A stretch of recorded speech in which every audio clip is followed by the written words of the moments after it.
Em 21 de maio de 2023, a Igreja Adventista celebra o aniversário de 160 anos da Associação Geral, que é o maior órgão administrativo da denominação. Em 1863, quando a igreja foi oficialmente organizada, ela tinha cerca de 3.500 membros, que se concentravam nos Estados Unidos. Na atualidade, são mais de 22 milhões de fiéis, que congregam em 171 mil igrejas e grupos liderados por 21 mil pastores. Além disso, a denominação administra 9.500 unidades escolares, mais de 1.000 hospitais, clínicas, asilos e orfanatos, 60 editoras, 22 indústrias de alimentos e 19 centros de mídia. No episódio de hoje, você vai entender um pouco melhor como esse organismo funciona, além de compreender como chegamos a esse modelo administrativo e o que precisa ser repensado hoje nessa mega estrutura. Então vamos lá. Eu sou o Márcio Tonetti. E eu, Eduardo Teixeira, apresentando o episódio 53.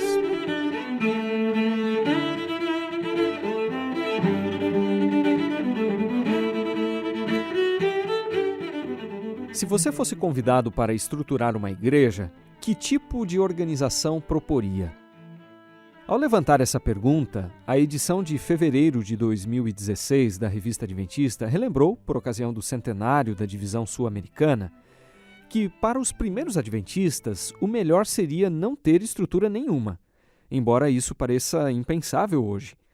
George Storrs, por exemplo, acreditava que no momento em que se organizasse, a igreja se tornaria Babilônia. Conforme foi destacado no editorial dessa edição, os adventistas não haviam percebido que a pregação da verdade precisa de uma estrutura, assim como uma flor precisa de um vaso. Mas o texto lembra que nem todos pensavam assim. Em setembro de 1852, numa visão que deu origem a um artigo publicado no ano seguinte e que você pode conferir no livro Primeiros Escritos, na página 97, Ellen White se convenceu de que, embora a formalidade devesse ser banida, a ordem, um princípio do céu, não podia ser negligenciada. E para Tiago White também foi ficando cada vez mais claro que o sucesso da missão dependia de organização. Em 1853, ele escreveu 5 editoriais na Review and Herald sobre o assunto e desafiou os rivais a encontrar pelo menos uma passagem bíblica contra a organização. Assim, segundo assinalou esse mesmo texto da Revista Adventista, que está disponível na íntegra em nosso site, finalmente o bom senso prevaleceu e em maio de 1863 a Associação Geral foi organizada. Quando estudamos a história da Igreja Adventista do Sétimo Dia, especificamente aquilo que tem que ver com a sua organização, nós percebemos que, na verdade, esse processo foi se desenvolvendo naturalmente. Quem falou aí foi o Michelson Borges, jornalista, pastor e pesquisador da história do Adventismo, autor da matéria de capa da Revista Adventista deste mês, que abordou os 160 anos da organização da Igreja. Ele amplia, aqui, um pouco mais como foi esse processo. Claro que sempre houve lá nos primórdios aqueles que se opunham a essa organização, porque achavam que isso talvez descaracterizasse o movimento, fosse assemelhá-lo a outras igrejas que já estavam estabelecidas nos Estados Unidos.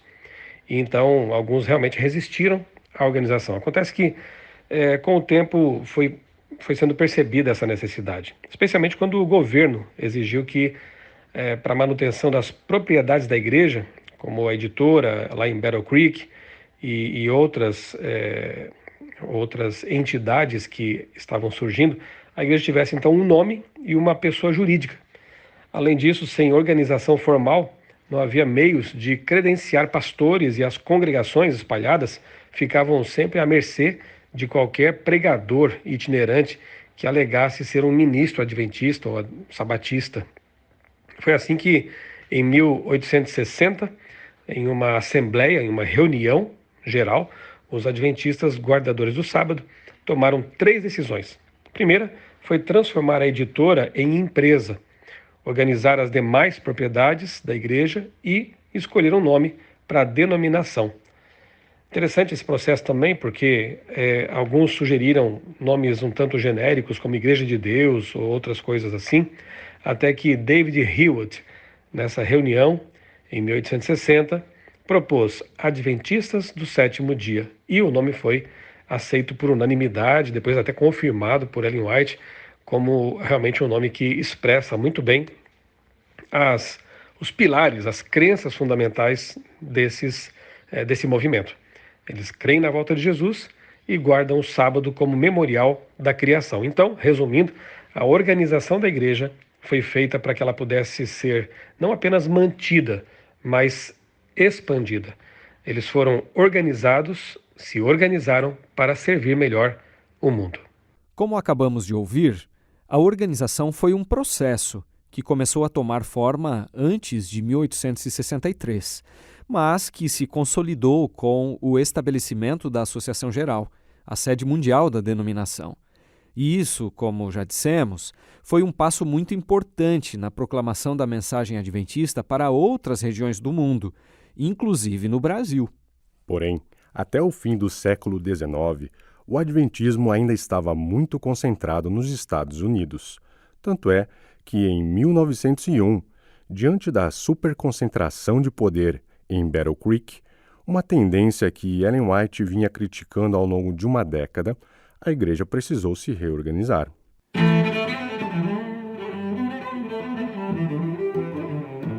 Em um texto publicado recentemente na revista Adventista, David Trim, que é responsável pelo escritório de arquivo, estatística e pesquisa da Associação Geral, observou que, muitas vezes, ao narrarmos a história da reforma da nossa igreja no início do século XX, contamos como sendo, sobretudo, uma reestruturação administrativa. No entanto, ele argumentou que essa reestruturação foi marcada também por uma paixão coletiva dos líderes da Associação Geral pela expansão dos limites da missão. Juntos, esses fatores promoveram um impacto dramático, conforme escreveu o David Trim. Esse fato bastante emblemático tem sido articulado ao longo da história para pensar a necessidade de novas mudanças e ajustes. O doutor em Ciências da Religião, Rodrigo Folles, que é professor da pós-graduação em Teologia do UNASP e pesquisador da memória adventista, comenta a seguir um pouco mais sobre essa mudança de paradigma que marca o adventismo no começo do século XX. Interessante que os concílios de 1901 e 1903 ali, que a igreja se reúne ainda com a presença muito forte de Ellen White, dos seus escritos ali, a igreja decide se modificar. A estrutura administrativa da igreja, ela é dividida, se cria as uniões. Então aí hoje a gente tem, a Associação Geral, que controla ali o mundo. Depois eu tenho as divisões que dividem o poder da Associação Geral. Aí eu tenho as uniões, que foi a grande questão aqui que muda esse processo em 1901, 1903. E nós temos a união, ela une as associações de um campo, e as associações unem as igrejas. Aí você pergunta assim, por que isso é importante? E o que isso tem a ver com hoje? Essa estrutura da igreja não é muito pesada? A gente não deveria mudar? Eu acredito que até pode ser mudada. Eu não tenho problema nenhum com estruturas, se necessárias. Mudar, que elas mudem. Elas não são o centro da nossa fé. Não é a estrutura eclesiástica que garante a nossa fé. É o que está na palavra de Deus. Mas eu gosto de dar um exemplo para os meus alunos aqui no mestrado em teologia, que é da treliça e da videira. A videira é onde está ali o fruto da uva, Só que se ele não tem a treliça, que é basicamente o suporte onde eu vou fazer com que a videira cresça para dar boas uvas, eu posso ter problema. A videira pode acabar morrendo ou dando poucos frutos e tudo. A importância da treliça não é dar frutos. Isso quem faz é a videira. Mas a treliça sustenta e ajuda a dar esses frutos. Eu acho que a estrutura organizacional é a mesma coisa. Ela precisa existir porque a estrutura organizacional da igreja, ela não está aqui para ser o objetivo em si mesma. Por isso que eu digo que ela pode ser mudada. O que não pode ser mudado é a mensagem bíblica que nós temos. A estrutura da igreja, a gente precisa sempre olhar à luz da mensagem bíblica. Essa estrutura permite que a gente dê frutos, tais como a gente está dando? Tais como a gente gostaria de dar? Se sim, a estrutura é boa. Se não, a estrutura precisa ser mudada. Porque o que importa não é a treliça, é a videira. Então, o que importa também não é a estrutura eclesiástica, não são associações, uniões, divisões. É a mensagem sendo mantida. E eu acredito que nós precisamos da estrutura para manter a mensagem. Você já parou para pensar o que provavelmente teria acontecido com a denominação se nossos pioneiros não tivessem entendido a importância disso? Se a gente vai no começo da história do Adventismo, nós notamos que muitos dos nossos pioneiros, eles não queriam uma estrutura. Por quê?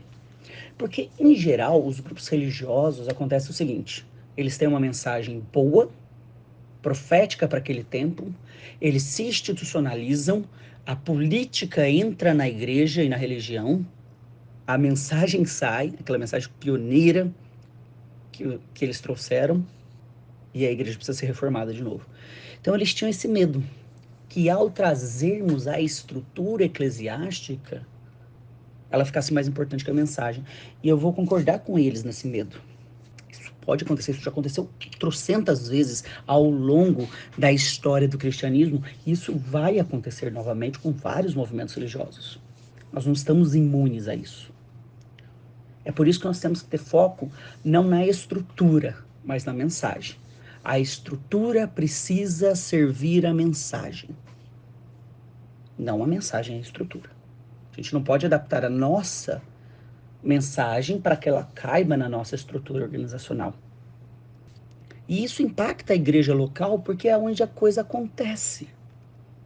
É onde os irmãos se reúnem para orar, é onde os irmãos se reúnem para adorar, é onde acontece a igreja de verdade. Mas retomando a ideia da treliça e da videira, se eu não tenho essa estrutura, o pastor que está lá alimentando os irmãos, a depender do tamanho da igreja ou do local geográfico que a igreja vai estar, recebe mais ou menos. Eu não consigo unificação. Então ele pode estar mais preocupado com o dinheiro que ele vai receber, com o status e com a igreja que ele está, do que com a mensagem que ele tem. O sistema adventista, ele permite com que o pastor de norte a sul do país recebe a mesma coisa. E ele não se preocupa com isso. Ele se preocupa em pastorear. Ah, mas se eu não tivesse associação, conseguiríamos fazer isso? Não. Então, se a associação está servindo para segurar esse processo e para garantir esse processo, ela é a treliça que sustenta os bons frutos da videira. O contrário, se começar a acontecer, e pode acontecer, precisa ser visto à luz da palavra de Deus.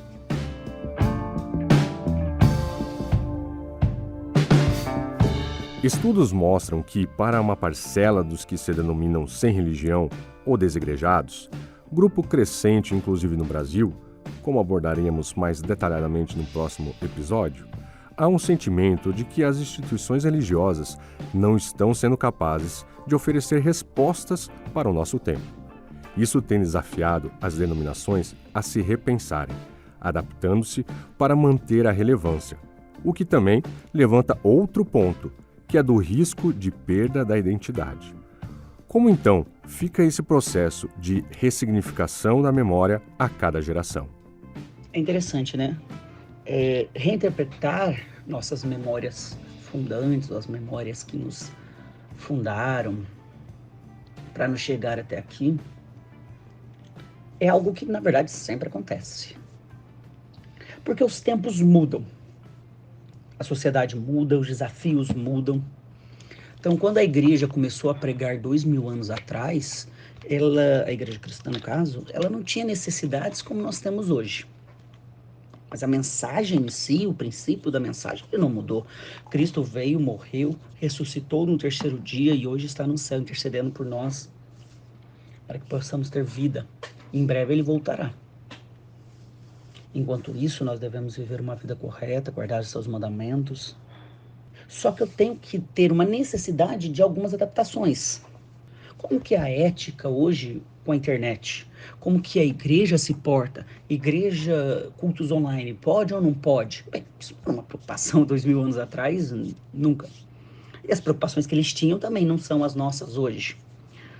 Então, reinterpretar, reaplicar os processos, mudar as estruturas é algo importante. Sempre falo para meus alunos que a gente tem que pensar sempre em um tripé, 3 partes que se alimentam. Uma é a mensagem bíblica, essa é imutável, eterna e para a salvação. A segunda é o sistema teológico, como eu uso essa verdade bíblica para responder perguntas que cada época e cada local tem. Uma cultura tem uma pergunta diferente da outra, mas todas precisam levar para a mesma mensagem bíblica de salvação. E a terceira questão é o sistema administrativo que eu vou usar. Como que eu vou organizar a igreja para que a igreja possa fazer a mensagem bíblica ser pregada dentro do sistema teológico correto para aquela época e local. Então, se a gente hoje tem um canal de televisão, isso é um sistema teológico se organizando, o sistema administrativo se organizando para pregar a mensagem que há 2000 anos temos pregado. O que a gente não pode? Que o sistema teológico e que o sistema administrativo passem a ser mais importante do que a mensagem. E muitas igrejas acabam reconfigurando a mensagem. Aí elas estão erradas. Muitas igrejas, inclusive a Igreja Adventista, reconfiguram sua administração e seus sistemas teológicos para atender novos desafios. Aí tudo bem. Se a mensagem e os princípios dela não se mudarem. Mas como vamos pregar no rádio, na TV, na internet? Bem, muda. Vamos fazer podcast ou não? Muda. Sistemas administrativos constroem sistemas teológicos para verter isso, mas nunca perder de vista a mensagem bíblica. Bem, como sabemos, historicamente, a religião e a família tiveram um papel muito importante na transmissão da fé e dos valores religiosos para as novas gerações. No entanto, as pesquisas mostram, Eduardo, rupturas nesse processo. Ao contrário de seus pais, avós e bisavós, um número cada vez maior tem optado por não seguir religião alguma. Existem, portanto, novas formas de viver o sagrado, em que a experiência individual, sem a mediação de um sistema religioso com regras, tem ganhado cada vez mais adeptos. Sendo um estudioso da memória no Adventismo, como você enxerga, Rodrigo, os desafios para a transmissão da herança adventista? Tem um autor que eu gosto muito, chama Maurice Halbach, ele é do século XIX, mas ele traz bastante coisas para nós ainda hoje.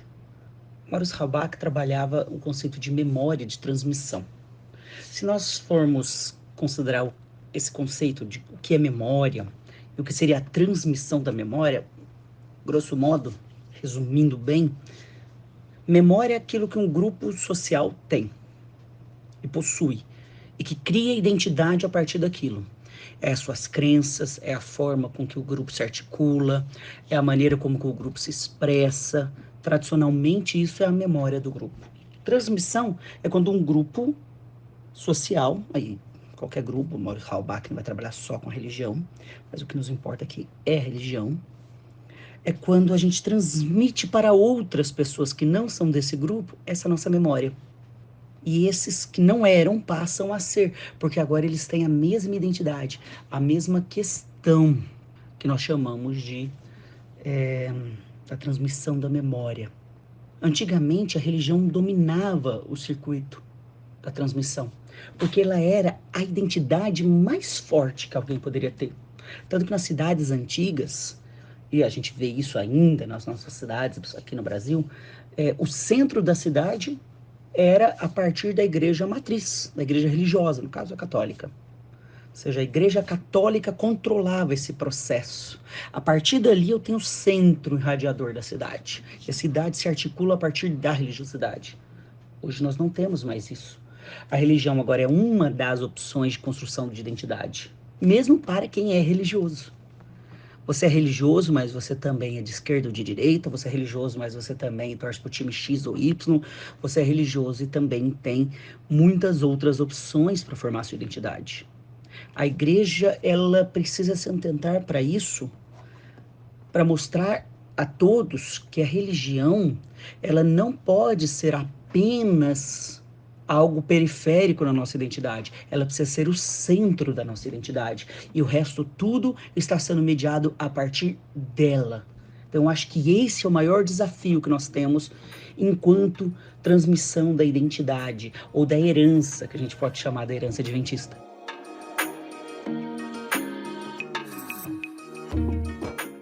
A tendência de algumas pessoas acharem que podem ter um cristianismo sem igreja, às vezes é justificada a partir de interpretações equivocadas de textos bíblicos. Então, é importante a gente falar um pouco sobre as bases da organização na Igreja Apostólica. Sem dúvida, Tonete. Embora Cristo não tenha deixado uma igreja institucionalizada, digamos assim, durante seu ministério terrestre, argumento comum entre os desigrejados, os seus ensinos influenciaram e muito o funcionamento da igreja. E esse é o assunto da nossa conversa com Leonardo Nunes, que é doutor em estudos bíblicos pela Universidade Andrews, nos Estados Unidos, lecionou e dirigiu faculdades de teologia no Brasil e recentemente foi chamado para ser professor no Instituto Internacional Adventista de Estudos Avançados, nas Filipinas. Ele começa explicando a teologia da organização no Novo Testamento. Essa questão se Jesus Cristo deixou a igreja institucionalizada ou não, é uma pergunta interessante, mas tudo depende do que a pessoa entende como instituição. Porque Jesus Cristo instituiu várias coisas. Jesus instituiu Santa Ceia, Jesus instituiu lava-pés, Jesus instituiu ritos, Jesus instituiu batismo, Jesus instituiu ensino, Jesus instituiu missão, Jesus instituiu a visão, Jesus instituiu um modo de vida, liderança, projetos. Você lê os evangelhos, cada um deles você vê uma organização muito bem feita, não só da maneira como o evangelho é escrito, mas também da própria atividade de Cristo, como ele era intencional nas suas atividades e nos seus ensinos, não é? Na organização dele, ele sabia exatamente que lugar ele iria pregar, quem ele iria levar. Ele tinha uma multidão de discípulos, mas escolheu 12 para ficar mais próximo, 3 mais próximos ainda, não é? Então Jesus não era uma pessoa assim que igreja é uma coisa para ser feita só, né? Cada um faz da maneira como quer. Jesus Cristo deixou toda uma organização. Havia até tesoureiro dentro do projeto de Jesus Cristo para cuidar, não é, das doações que Jesus recebia de pessoas. O livro de Lucas mesmo fala que Jesus era sustentado por várias mulheres que doavam várias quantias para o ministério de Jesus Cristo. Então, nos evangelhos você vê toda uma organização. Jesus é tão organizado que até na hora que ele ressuscitou, ele deixou as toalhas, as coisas que estavam envoltas nele, ele deixou tudo dobrado, né? A organização de Cristo vai até os mínimos detalhes. Essa questão de organização da igreja no Novo Testamento, ela é muito importante, ela existe em vários lugares. Você tem, por exemplo, Atos 6, Atos 15 e o livro de 1 Timóteo, 2 Timóteo e Tito, uma demonstração de uma organização não apenas local, mas mundial. Em Atos 6 você vê uma organização local, onde os apóstolos veem que há necessidade de mais gente trabalhando, né? E institui então o que nós chamamos de diáconos. Quando você vai para Atos 15 e você tem a reunião em Jerusalém, tem pessoas representando várias partes do mundo ali reunidos, ou reunidas essas pessoas, para tratar dos assuntos da igreja. Você tem um presidente dessa reunião, que era Tiago, você tem Paulo e Barnabé de um lado, pessoas de outro lado, Pedro dando testemunho. Você tem uma reunião que é feita de maneira representativa, não é? Demonstrando a organização mundial da igreja. Você tem depois uma carta que é escrita e que é feita circular, né? Uma carta circular para toda a Irmandade sobre aquilo que foi votado nessa reunião. Se você for, por exemplo, para 1º e 2º Timóteo, você vai ver bem a organização da igreja. Você tem o apóstolo, nesse caso o apóstolo Paulo, que cuida de toda uma área geográfica grande. E depois você tem Timóteo e Tito, né, nesse caso minha referência, mas tem outros também, que cuidam de regiões geográficas menores dentro dessa jurisdição do apóstolo. E depois você tem o ancião, ou bispo, ou presbítero, que cuida então de um local, de uma igreja numa casa, não é? E você tem também o diácono, que auxilia no serviço esse ancião local. Você já tem essa estrutura, não é? A Igreja Mundial representativa, os apóstolos em várias regiões geográficas, os auxiliares dos apóstolos cuidando de sub-regiões geográficas, e o ancião e o diácono cuidando da igreja local. Então a igreja realmente ela é bem organizada no Novo Testamento.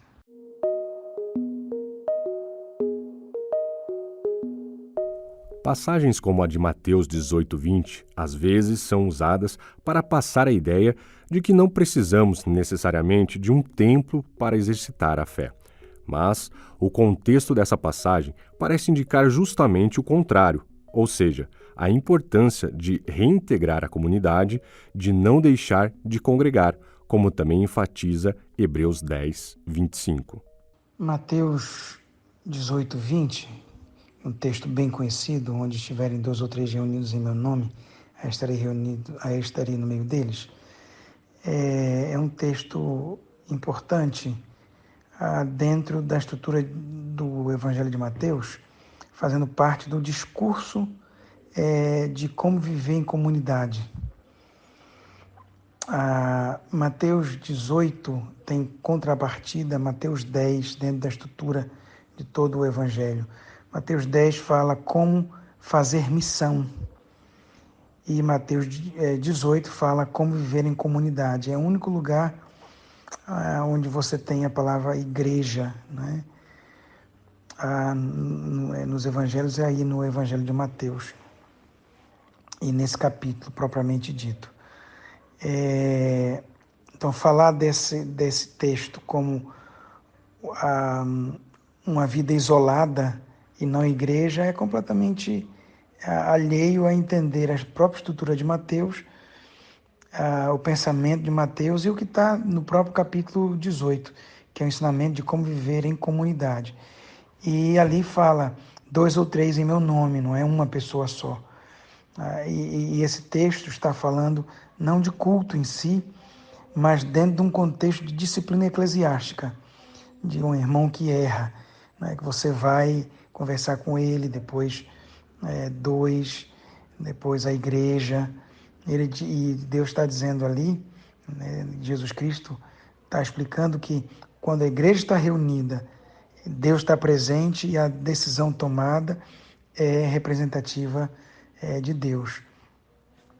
Então, Mateus 18 fala sobre esse assunto. Não existe no Novo Testamento a ideia de uma igreja de uma pessoa só. A palavra igreja em si é uma ideia que vem já do Antigo Testamento, que fala de assembleia, de alguém que saiu, não é? E agora faz parte de um grupo. Está ligado diretamente à palavra Israel, não é? que é uma família, que são pessoas que vêm de um ser humano chamado Jacó, Israel, e que agora são parte da família de Deus.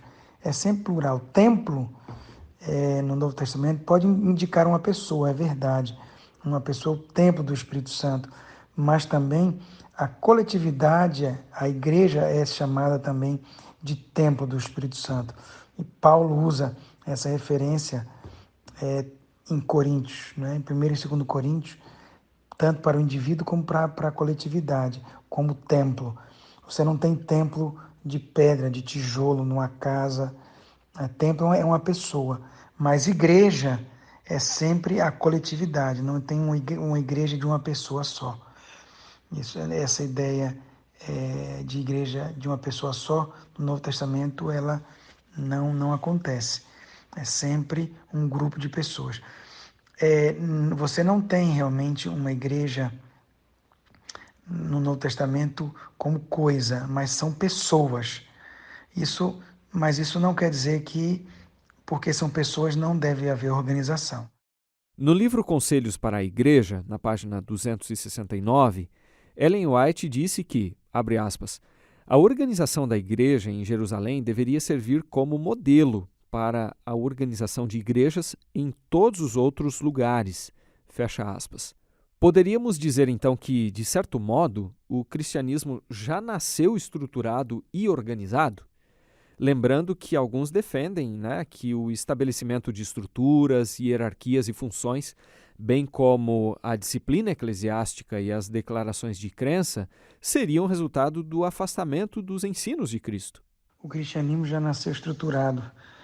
Você vê essa organização já lá desde o Antigo Testamento, quando Moisés fazia a organização, quando Moisés fazia o juízo do povo, quando Moisés liderava o povo de maneira desorganizada, o Jétro, o sogro dele, vem para organizar.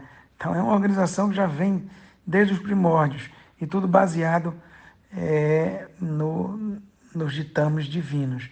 Quando você vai para o Novo Testamento, a mesma coisa. Você tem funções. Uns cuidam da palavra, da oração, outros cuidam da assistência social, outros fazem evangelismo, outros profetizam, outros cantam, outros são mestres. Você vê uma organização na igreja o tempo inteiro, né? Então, de estrutura eclesiástica com certeza havia, como eu já mencionei, né? Novamente, é importante ter isso em mente. O apóstolo cuidava de uma região geográfica grande, ele tinha os assistentes dele, que cuidavam de áreas menores dentro da jurisdição do apóstolo. É verdade que às vezes esse assistente podia ajudar mais de um apóstolo, mas eles estavam sob o cuidado de um apóstolo e gerenciavam uma sub-região desse apóstolo. E esse assistente do apóstolo, ele cuidava de algumas igrejas, ele ordenava ancião, né? Uma coisa muito importante, antes de Paulo e Barnabé serem chamados de apóstolos, antes deles saírem da primeira viagem missionária, a igreja reconhece o chamado do Espírito Santo e impõe sobre eles as mãos. Paulo e Barnabé não saem assim, do jeito que eles querem, na hora que eles querem. Há uma unidade do Espírito Santo com a igreja para dizer: separai-me a Barnabé e a Paulo. E é isso no capítulo 13. Só então no capítulo 14, verso 14, é que Paulo e Barnabé são chamados de apóstolos. Certo? Ou seja, não é qualquer um fazendo do jeito que quer. E aí no capítulo 15, quando Paulo e Barnabé saem pregando, convertendo os gentios, então tem aquela grande reunião mundial, toda a igreja vem reunida em Jerusalém para poder deliberar sobre os assuntos. Eu não vejo uma igreja sem estrutura, sem organização. A hierarquia é uma coisa séria, porque você tem que entender o modelo de liderança de Jesus, como ele fala no Evangelho de Marcos, capítulo 10, que é uma liderança serviçal. Nós não podemos entender a hierarquia da igreja com a hierarquia de outras áreas da sociedade. A hierarquia da igreja é baseada no serviço, na doação, na humildade, não é? No desprendimento, porque o Filho do Homem veio buscar e salvar o perdido. O Filho do Homem não veio para ser servido, mas para servir e dar a sua vida. Então, quando se fala em hierarquia, realmente a gente tem que abominar a hierarquia como ela é praticada em muitos ramos da sociedade. Mas a igreja tem sua organização, porque o céu organizado, você tem até os próprios anjos, né, que são organizados. Como a gente vai ter agora uma igreja desorganizada? Agora, a igreja não é a organização faz parte da igreja. A igreja são as pessoas que precisam estar organizadas para trabalhar para Deus, né, no exército de Deus. Essa é a ideia que a gente encontra no Novo Testamento. Qual foi a base bíblica que nossos pioneiros utilizaram para fundamentar a organização da Igreja Adventista? A Igreja Adventista teve um embate bem conhecido sobre organizar ou não organizar.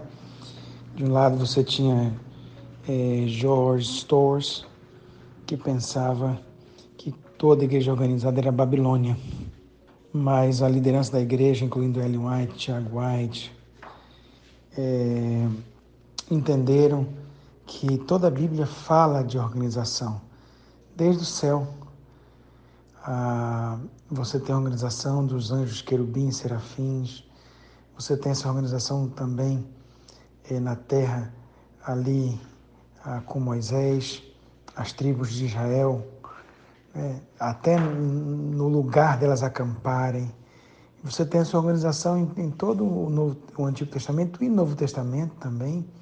Você vê essa organização acontecendo desde a escolha dos 12 apóstolos, a função de cada um deles, a organização das igrejas de maneira geográfica e também de funções, tanto por dons quanto por funções administrativas, não é? Que já foram falados. Essa é a organização, a ideia como a Igreja Adventista entendeu e se organizou baseada nisso, desde os seus primórdios, certo?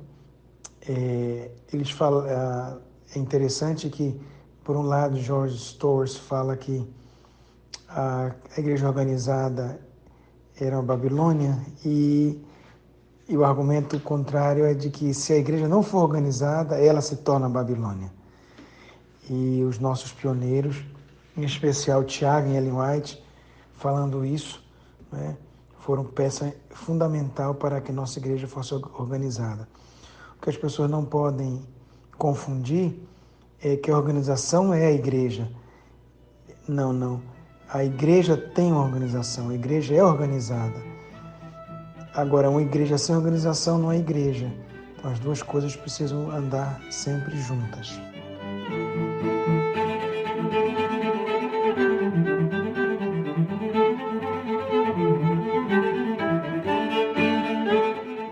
É possível a gente perceber que, assim como o corpo humano, a organização faz parte da natureza da igreja fundada por Cristo.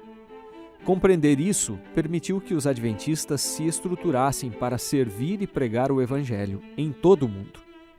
Como destacou o editorial da Revista Adventista de maio, obviamente a igreja não é perfeita, mas ela tem uma organização que procura, à semelhança dos primeiros cristãos, lidar com as dificuldades no devido espírito, também no foro correto, a fim de cumprir a sua missão.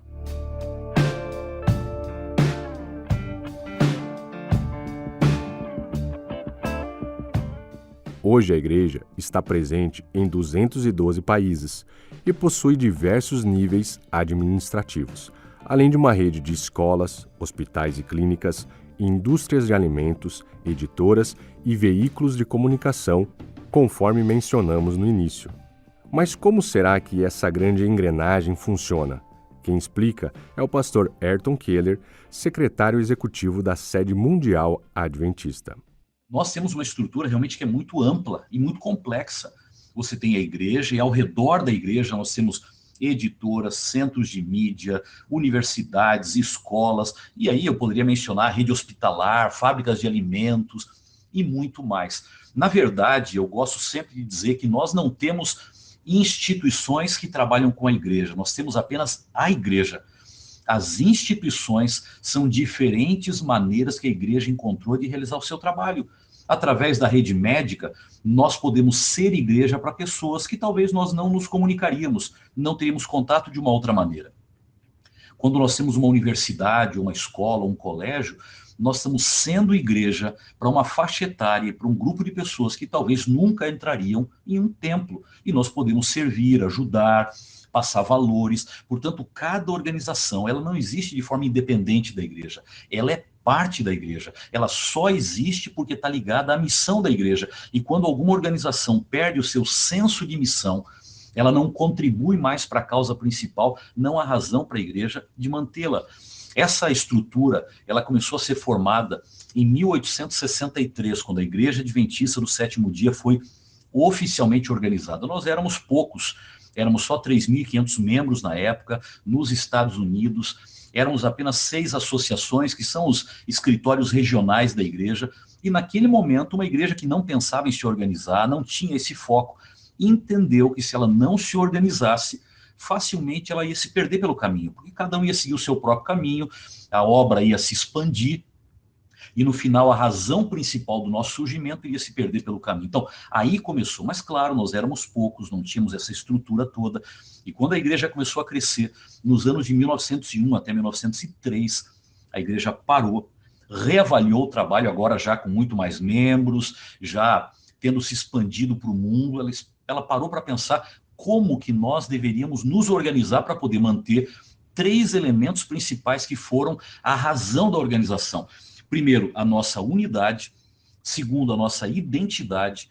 E terceiro lugar, a nossa missão. É por isso que nesse ano nós estamos comemorando 160 anos da organização da Igreja Adventista e o tema principal da nossa comemoração é Escolhidos para a Missão. E o objetivo é destacar essas mesmas 3 palavras. Nós fomos organizados e depois reorganizados com um grande objetivo, fortalecer a nossa unidade, estarmos perto uns dos outros, apesar de tantos países do mundo, cuidar uns dos outros, pastorear uns aos outros. Em segundo lugar, fortalecer a nossa identidade. Nós temos uma mensagem. Nós não somos apenas um movimento religioso, nós temos uma razão pela qual fomos formados. Nós temos uma mensagem específica que temos que compartilhar como uma bênção, como uma oportunidade ao mundo. Então nós não podemos perder de vista essa identidade. Para isso, nós precisamos estar juntos, unidos, a estrutura nos ajuda. E em terceiro lugar, é claro, facilitar o cumprimento da nossa missão. Esse é o objetivo maior, é o resultado final de tudo que a gente faz. Nós estamos nesse mundo, não é para nos alimentar a nós mesmos, não é para estarmos na igreja, para termos nossos programas, para investirmos na nossa própria estrutura. Tudo que nós temos, tudo que nós somos, existe para cumprir uma missão. A estrutura é para a missão, a unidade é para fortalecer a missão, a identidade é para trazer uma razão para a missão. Então, toda essa reorganização teve por objetivo entender que com o tamanho que nós tínhamos, a estrutura que existia, nós não iríamos muito longe, nós acabaríamos tendo que gastar todo o nosso tempo e as nossas energias para cuidar dessa estrutura. Então, nós procuramos expandir a estrutura para criar pontes com a linha de frente e desta maneira a gente conseguir manter essa unidade em todos os níveis, em todos os países, em cada cultura, em cada idioma, em cada realidade. E ao mesmo tempo que mantivemos a unidade, a gente conseguiu também manter a mesma identidade e o mesmo foco na missão. É claro que respeitando culturas, respeitando realidades, mas mantendo a nossa essência através dessa estrutura reorganizada de 1901 a 1903. 100 anos depois, é preciso haver uma nova reorientação da nossa missão? Como que toda essa estrutura disponível hoje pode servir melhor a esse propósito? A gente percebe que essa tem sido, aliás, uma de suas ênfases, em relatórios apresentados nos concílios anuais da Associação Geral.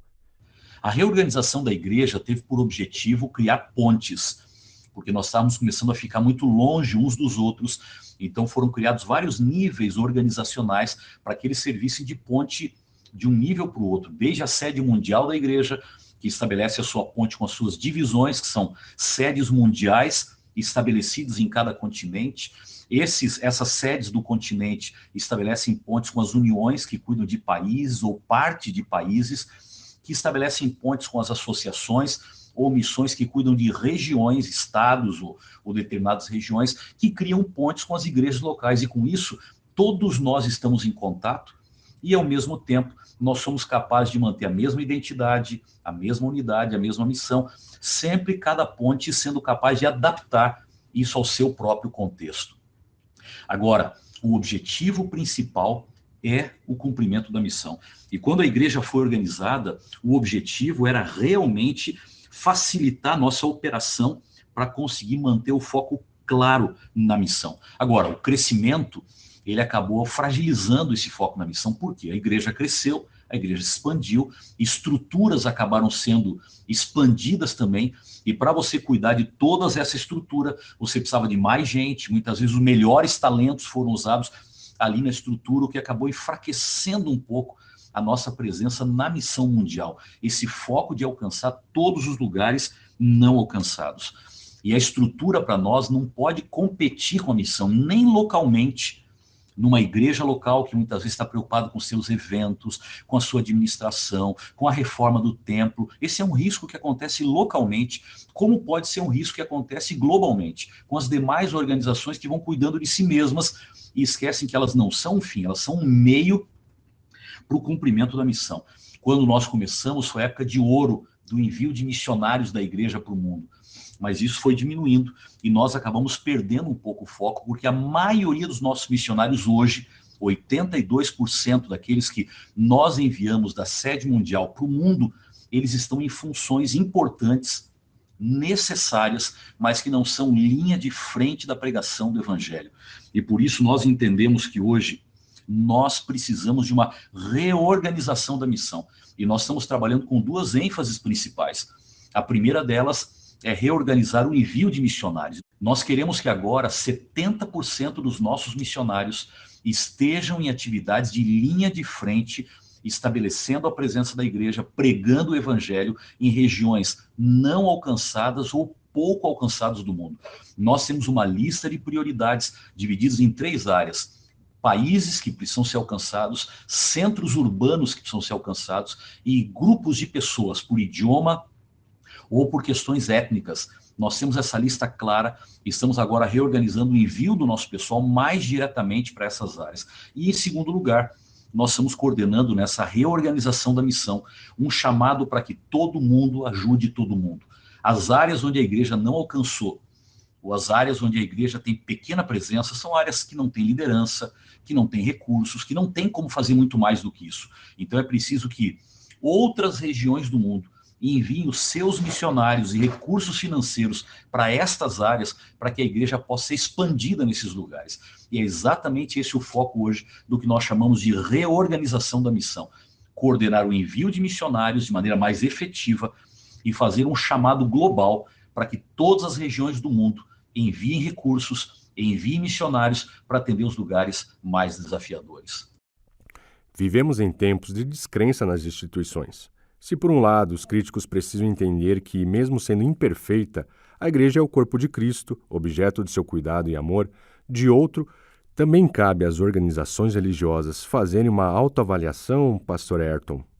O tema da perda de confiança nas instituições religiosas, eu acho que é uma das grandes crises que a gente vive nesses últimos dias. E a gente vê isso, pelo menos, através de 3 lentes, 3 cenários diferentes. Primeiro, por causa das próprias instituições.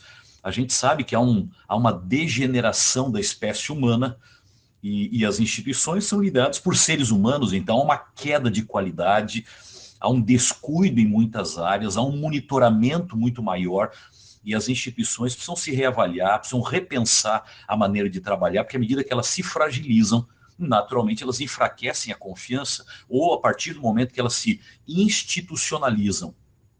priorizando mais a instituição do que o objetivo, a razão pela qual a instituição existe, a gente sabe que isso vai acabar alimentando uma crise que gera descrédito nas instituições. Em segundo lugar, eu acho que essa crise tem a ver com uma visão mais antropológica, que tenta colocar o eu, o ser humano, no centro de tudo. E isso não afeta só as denominações religiosas, isso está aí no mundo político, a gente vê essa descrença total, no ambiente da educação, a perda do respeito, em qualquer ramo de autoridade hoje está sob desconfiança, sob descrença. E, claro, as denominações religiosas, muitas delas estão se expondo perigosamente, elas também estão sob ataque, até porque o ser humano hoje, ele quer ser o centro de tudo. É comum a gente ouvir por aí, eu não preciso dos outros, eu tenho minha opinião própria, eu não preciso de ninguém que me diga qual é o caminho, eu não confio em ninguém. Ou até a gente acaba ouvindo pessoas que no mundo religioso dizem, olha, eu aceito Jesus, mas eu não aceito a igreja, eu quero andar com Jesus sem a igreja. A igreja é só um CNPJ, é só uma máquina, é só uma organização, é só uma empresa, e aí vem essas defesas. A igreja é você é o centro. É essa visão antropocêntrica que vai permeando uma visão que deveria ser espiritual. Parece até uma mensagem bonita, a igreja é você é o centro de tudo, Deus depende de você, Deus está aqui para servir você. Na verdade, isso parece bonito, mas sempre que a Bíblia fala da igreja, ela fala do coletivo. Ela não fala só do individual. Existe a relação individual da pessoa, mas essa pessoa, para fortalecer a sua relação individual, ela faz parte de um coletivo. A gente tem que lembrar sempre que discipulado é algo que acontece em comunidade. Isso envolve sempre comunhão com as pessoas, claro, porque a igreja é feita de comunhão, mas isso envolve também uma organização, porque ela é que dá apoio, ela é que mantém o foco, ela que dá o rumo claro. Portanto, eu creio que a gente precisa renovar essa confiança na organização. E em terceiro lugar, eu acho que essa perda de confiança nas instituições, especialmente nas religiosas, tem a ver com excesso de exposição às redes sociais. Esses dias eu li uma pesquisa que foi divulgada em junho do ano passado, 2022, que falava que o Brasil hoje tem 500 mil influenciadores digitais. E a pesquisa considerava um influenciador digital quem tem mais de 10 mil seguidores. A pesquisa dizia que o Brasil é o segundo país do mundo que mais segue influenciadores digitais. 44,3% dos usuários de redes sociais disseram que eles seguem sim aquilo que as pessoas que eles admiram falam. Nós perdemos como Brasil só para as Filipinas, que tem 51,4% dos internautas dizendo que seguem os influenciadores digitais. Aí eu começo a pensar quanto tempo a gente está perdendo na frente da tela. E o resultado vai ser confusão. Já não sabe mais no que você acredita, não sabe mais no que você aceita. Isso afeta a vida espiritual. A confiança em Deus como resultado e a confiança também na organização, a confiança também na igreja. Porque normalmente o influenciador, ele não apresenta a realidade, ele apresenta a sua versão da realidade.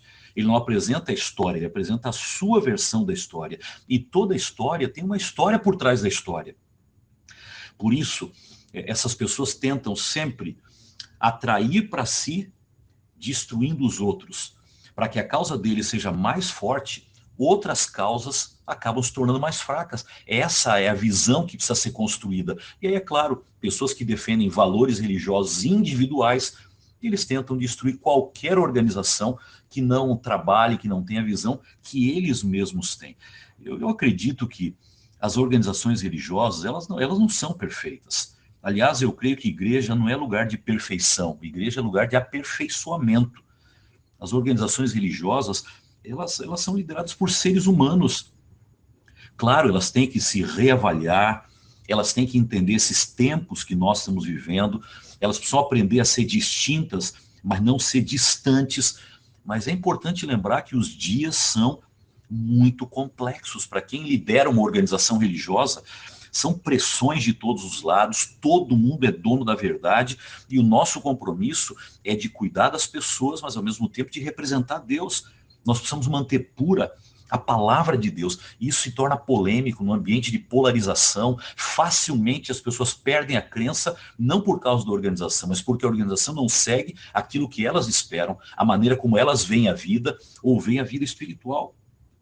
O único segredo que a gente tem como igreja para evitar cair nesse institucionalismo ou nesse descrédito das organizações religiosas, para mim são só duas coisas: é o exemplo de Jesus e o equilíbrio de Jesus. Quando a gente procura trabalhar como organização religiosa, tomando Jesus como exemplo e seguindo o equilíbrio que ele apresentou em todas as coisas, como membros e como organização, nós construímos uma relação de confiança que acaba impactando positivamente a vida espiritual e, naturalmente, o crescimento da igreja, que é uma responsabilidade que o Senhor deixou em nossas mãos.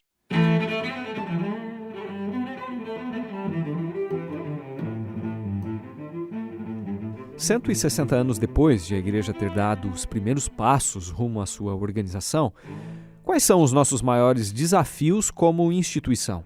Quando eu penso nos desafios da igreja de hoje, eu penso em muita coisa, porque, na verdade, hoje, trabalhando com a igreja adventista em todo o mundo, você enxerga desafios contextualizados para cada lugar.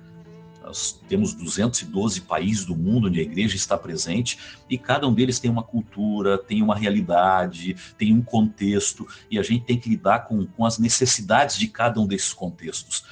Mas quando eu penso na igreja como um todo, eu acho que nós temos hoje o grande desafio de continuar sendo a voz de Deus e não o eco da cultura.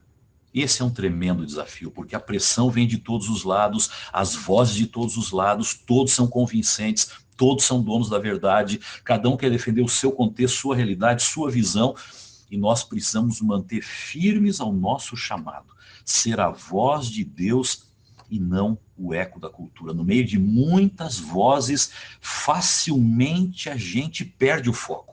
E nós precisamos lembrar que, como igreja adventista do sétimo dia, nós temos um chamado específico, nós temos um chamado especial, e nós não podemos perder esse foco, o foco desse chamado. E é por isso que quando nós comemoramos 160 anos em 2023, a gente escolheu 3 palavras para representar essa celebração. E essas 3 palavras, na verdade, representam 3 grandes desafios que nós temos que enfrentar como igreja. Talvez os nossos maiores. O primeiro é unidade, o segundo é identidade e o terceiro é missão. Quando eu penso na identidade, na minha mente vem sempre essa realidade de contextos, culturas, perspectivas, e como igreja a gente tem que trabalhar com uma certa flexibilidade. Nós temos que entender que as realidades são diferentes, que as pessoas vivem em contextos diferentes, mas nós precisamos permanecer juntos, respeitar a flexibilidade até onde ela pode ser respeitada, até onde ela não afeta a palavra de Deus, a mensagem da Bíblia, nós podemos respeitá-la, mas permanecer juntos, sempre com foco no cuidado das pessoas, porque Jesus veio pelas pessoas, ministrou pelas pessoas, morreu pelas pessoas e voltará para buscar pessoas. Então o nosso foco na unidade são as pessoas, mas pessoas transformadas pela palavra de Deus. E é aqui que entra o papel da organização. A organização é o grande apoio debaixo de Deus, sob o poder do Espírito Santo. A organização é o grande apoio para manter a unidade da igreja. A organização que cria essas pontes, esses vínculos, essas conexões. A organização não atua sozinha. É claro que a organização, sendo usada por Deus, ela é uma grande ferramenta para a gente manter essa unidade que é vital para qualquer outra iniciativa que nós tenhamos como movimento de Deus. O segundo desafio é a identidade da igreja, essa visão do remanescente que vem do livro do Apocalipse, mas que permeia toda a Bíblia. Eu creio que como igreja adventista do sétimo dia, nós não somos melhores do que outros. Nós temos sim um chamado especial para esses últimos dias, e aí está a nossa identidade. Nós não podemos esquecer essa identidade. Qual é o nosso papel? Qual é o nosso chamado? O que é que o Senhor espera de nós? Esse é um chamado para um reavivamento, para uma busca mais permanente da presença do Senhor, e também um chamado para reavivar a mensagem, a identidade que o Senhor colocou em nossas mãos. Porque sem identidade, também não tem missão. E a missão é esse terceiro desafio, essa terceira iniciativa que a igreja busca trabalhar. Quando eu falo de missão, eu também penso no foco da missão. A nossa missão é servir e salvar. Aliás, deixa eu esclarecer um pouquinho mais. A nossa missão é servir para salvar. A gente não serve como um fim em si mesmo, apenas para ver o bem-estar das pessoas, porque o bem-estar é passageiro. A única coisa que é eterna é a transformação que é produzida pela presença do Espírito Santo através da palavra de Deus no coração das pessoas. Portanto, nós servimos com o objetivo de aliviar o sofrimento de agora, mas levar as pessoas à verdadeira transformação, que é a libertação do pecado e uma caminhada com Cristo. Nós temos uma mensagem em nossas mãos, que é a mensagem dos 3 anjos. São mensagens específicas para o último momento da história, e o Senhor nos chamou para cumprir essa missão, levar essa mensagem para cada tribo, para cada língua, para cada povo, para cada nação. É por isso que nós entendemos que a nossa missão, ela é uma missão mundial. Eu gosto de dizer, essa é uma expressão do mundo evangélico, mas eu gosto de usá-la também para a nossa realidade. Nós somos uma igreja glocal. O que é uma igreja glocal? É uma igreja com ação local, mas com parceria global, com visão global. E como igreja adventista do 7º dia, nós trabalhamos muito esse equilíbrio, o equilíbrio do local, onde a congregação tem o foco, com a visão do global, onde a organização coordena o alcance da missão em cada um desses lugares.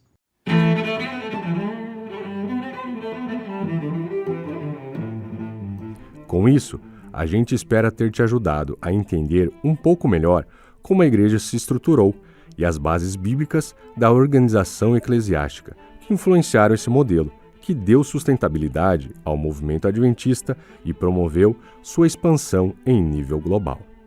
Com pesquisa, roteiro e edição de áudio de Márcio Tonetti, participação de Eduardo Teixeira na produção e locução e direção de Wellington Barbosa, o episódio 53 fica por aqui. No próximo episódio, desdobraremos com mais profundidade um assunto que foi tratado de passagem aqui: a crise de confiança nas instituições em geral e o fenômeno dos sem religião e desigrejados. Então, até mais.